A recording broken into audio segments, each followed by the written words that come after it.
সবাইকে শুভেচ্ছা, স্বাগত প্রথম আলোর নিয়মিত আয়োজন বার্তা সংক্ষেপে। সঙ্গে আছি আমি এস আল আরেফিন। জানিয়ে দিচ্ছি আজকের গুরুত্বপূর্ণ খবরগুলো। রাষ্ট্রপতি নির্বাচনের জন্য 2টি মনোনয়নপত্র নিয়েছে ক্ষমতাসীন দল বিএনপি। অন্যদিকে জামায়াত নেতৃত্বাধীন 11 দলীয় ঐক্যের রাষ্ট্রপতি পদে প্রার্থী ঘোষণা করা হয়েছে এলডিপির চেয়ারম্যান কর্নেল অবসরপ্রাপ্ত অলি আহমদকে। নির্বাচন কমিশন জানিয়েছে জাতীয় সংসদের চিফ হুইপ নুরুল ইসলাম মনি রোববার একটি মনোনয়নপত্র সংগ্রহ করেছেন। আরেকটি সংগ্রহ করেন বিএনপির জ্যেষ্ঠ যুগ্ম মহাসচিব রুহুল কবির রিজভী। তবে তারা কার জন্য মনোনয়নপত্র নিয়েছে তা নিশ্চিত হওয়া যায়নি। এদিকে সকালে রাজধানীর মিন্টো রোডে বিরোধী দলীয় নেতার বাসভবনে 11 দলীয় ঐক্যের শীর্ষ নেতাদের বৈঠকে রাষ্ট্রপতি পদে প্রার্থী ঘোষণা করা হয়। বৈঠকের পর সংবাদ সম্মেলনে এ তথ্য জানান বিরোধী দলীয় চিফ হুইপ ও এনসিপির আহ্বায়ক নাহিদ ইসলাম। নির্বাচন কমিশন থেকে জানা গেছে রাষ্ট্রপতি পদে একই ব্যক্তির নামে 2টি মনোনয়নপত্র সংগ্রহ ও জমা দেওয়ার বিধান আছে, কারণ একটি মনোনয়নপত্রে কোনো ভুল ত্রুটি থাকলে যাতে অন্যটি বিবেচনায় নেওয়া যায়। সদ্যবিদায়ী রাষ্ট্রপতি মোহাম্মদ শাহাবুদ্দিনের নির্বাচনের সময়ও এমনটাই করা হয়েছিল।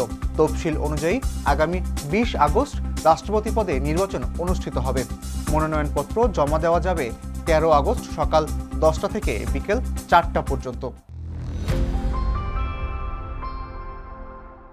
দেশের উন্নয়ন ও অগ্রগতি অব্যাহত রাখতে এবং শান্তি শৃঙ্খলা বজায় রাখতে বিভ্রান্তি সৃষ্টিকারীদের ব্যাপারে দেশবাসীকে সতর্ক থাকার আহ্বান জানিয়েছেন প্রধানমন্ত্রী তারেক রহমান। রোববার চট্টগ্রাম ও কক্সবাজার সফরকালে তিনি এসব কথা বলেন। 9 আগস্ট সকালে প্রধানমন্ত্রী হেলিকপ্টারে করে ঢাকা থেকে চট্টগ্রামের মহেশখালী যান। সেখানে মাতারবাড়ি গভীর সমুদ্র বন্দর, কয়লা বিদ্যুৎ প্রকল্প এবং মহেশখালী সমন্বিত উন্নয়ন কর্তৃপক্ষের কার্যক্রম ঘুরে দেখেন। সেখান থেকে প্রধানমন্ত্রী বাঁশখালী যান।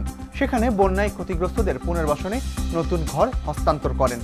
পরে পশ্চিম বাঁশখালী হাই স্কুল ও কলেজ মাঠে এক জনসভায় ভাষণ দেন। সেখানে জ্বালানি ও বিদ্যুৎ খাতের সমস্যা সমাধানে 10 বছর মেয়াদী পরিকল্পনার কথা জানান প্রধানমন্ত্রী।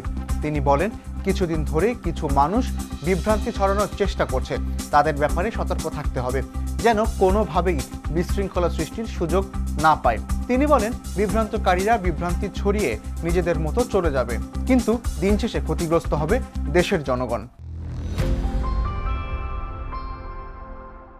দেশে গত 24 ঘন্টায় হামের উপসর্গ নিয়ে আরও 6 জনের মৃত্যু হয়েছে। এ সময় আরও 75 জনের শরীরে হাম শনাক্তের তথ্য দিয়েছে স্বাস্থ্য অধিদপ্তর। রোববার স্বাস্থ্য অধিদপ্তরের বুলেটিনে বলা হয়, শনিবার সকাল 8টা থেকে পরবর্তী 24 ঘন্টায় যে 6 জনের মৃত্যু হয়েছে তাদের মধ্যে 3 জনই সিলেট বিভাগের। স্বাস্থ্য অধিদপ্তর গেল 15 মার্চ থেকে হামের তথ্য প্রকাশ করে আসছে।